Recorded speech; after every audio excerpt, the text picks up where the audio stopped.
So this test flight was coming up, and it was the weekend before this weekend. And unfortunately, they had to delay the test flight. So the price was at $55, and what was going to happen basically is if that test flight was successful last weekend, that stock price was going to shoot up. I bet you $75, $80, something like that, possibly even more.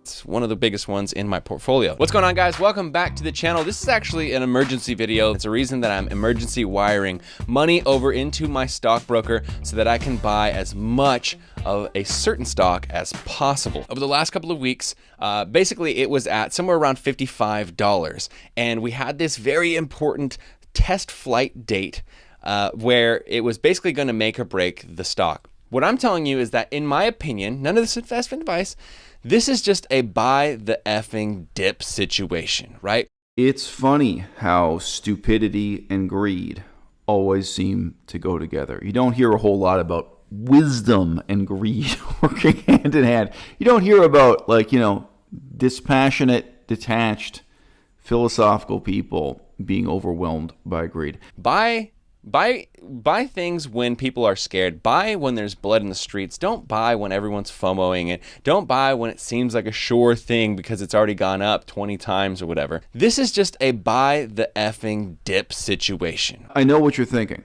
You're looking at this chart and you're imagining that when Brian Turner said so passionately that you should buy the dip, he was talking about the middle of this chart in May 2021, when you were clearly in between two peaks, in between two mountains, when you were down in the valley. But no, the quotations I'm playing for you here are from February of 2021, when the stock was at its all-time high. And it doesn't just blow my mind that he would give such terrible advice. What blows my mind is that he wouldn't follow up afterwards. I try to believe in freedom of speech. I try to believe that we can have a better society, that we can, have a better democracy by letting everyone come out and share their advice, share their perspective on the world, no matter how bad and terrible and awful it is. But, that hope I have that we can all learn from our own mistakes and learn from each other's mistakes.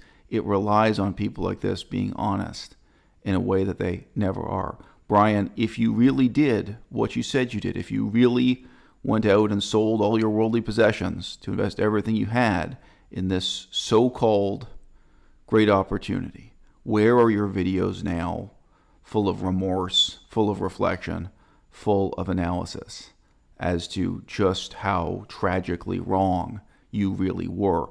So let's talk about what stock that I'm about to YOLO all of my money into and make a big all or nothing bet on, because I think it's going to do extremely well this year. So the stock that I'm talking about that I'm extremely bullish on, it is ticker symbol SPSE, space. This is Virgin Galactic. Reddit has an extremely dedicated community for Virgin Galactic, and so user Moonraker Rocket basically just cut all of this amazing information into quick and easy to follow bullet points. We've all changed our lives because of something at some point that we read on the internet.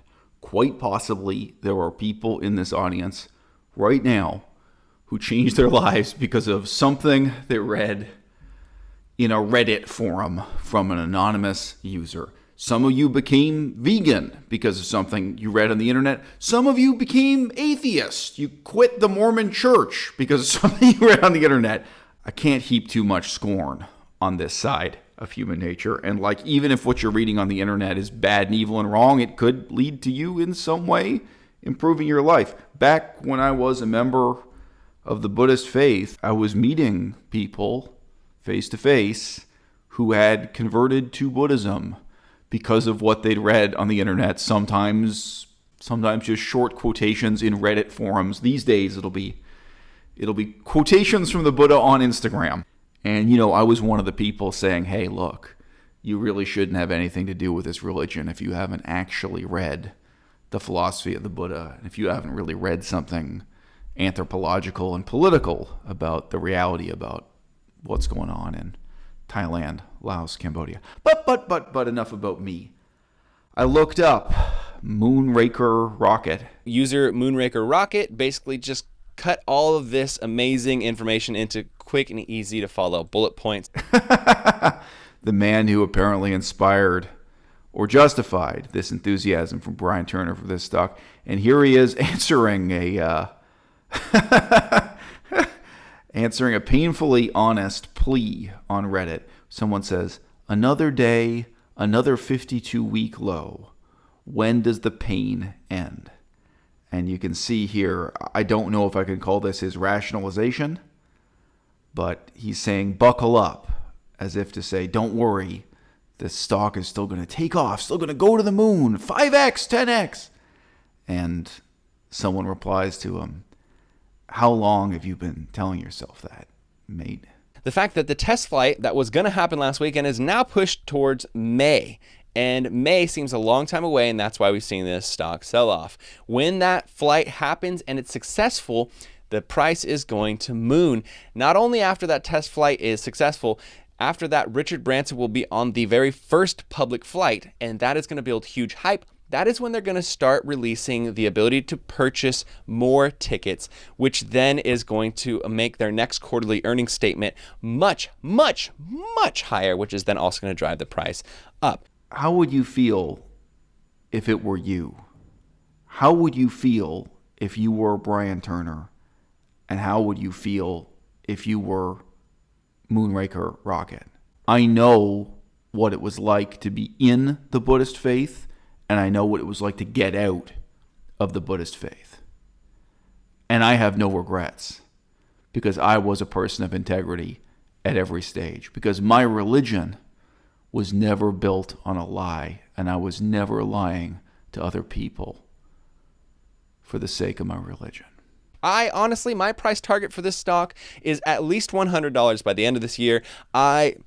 More realistically, I do just want to be conservative right there, but what I really think this stock is going to do is 150 or 200, possibly even more.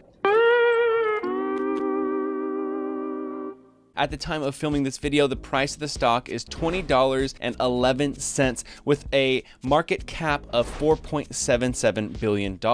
Now, if you're a new investor in Virgin Galactic, which is the stock ticker SPCE, and you got in on the hype, it can feel like you have been taken for a run, and it can feel like this is not going to go anywhere. If you go online, you'll see a lot of people who really just got in on the hype, don't actually believe in the company, haven't looked into the fundamentals, and don't really know what's going on with the company itself when it comes to development, research, and what's happening over the next year and a half. And for those people, it does feel like it's time to just cut your losses and get out. Now, this video, I want to explain to you what's going on this month, next month, and over the course of this year to still be able to hit an extremely high number. In my opinion, I think the stock can make it well past $80 by the end of this year. Honestly, at this point, I feel like the stock is at a fantastic price to buy, but it could go a bit lower, of course, maybe 10-20%. Let's talk price targets. Let's talk what's going to happen by the end of this year. Let's talk about what the price is potentially going to be by mid to late next year as well. So one of the catalysts that is going to move this price up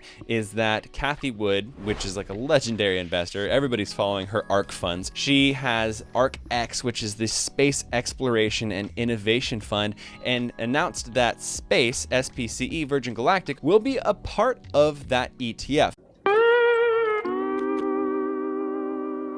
As we see these test flights succeed, as basically Virgin Galactic proves that it's moving along its path, I do see, Cathie Wood allocating more money into it. Basically, she's just kind of, playing the field, seeing what's happening right now. If Virgin Galactic starts to succeed, of course, she's going to weight more of that ETF in there. Now, where are my price targets? I think by the end of this year, we could be seeing a $60 to $90 space price. Now, I think that may even be conservative, but even more crazy, I do see the price target for mid to late next year being $200 to $300 per share. Where are your videos now, full of remorse, full of reflection, full of analysis as to just how tragically wrong you really were, as to what your thought process was, how it was that you convinced yourself that you were buying the dip when you were in fact standing on the top of a mountain, after which this stock would only decline in value? Why haven't we all heard you apologize for your prediction that this stock would increase by 5 times in value within a year, that it would quintuple or more? There's a difference between being wrong factually and being wrong morally. Just giving bad advice, just giving people a prediction that turns out to be wrong, I understand. That's not immoral. But when you refuse to take responsibility for it afterwards, when you refuse to reflect on it afterwards, for me, it starts to become not just a factual, but also an ethical problem. I'm disgusted. Unsubbed, unfollowed, goodbye.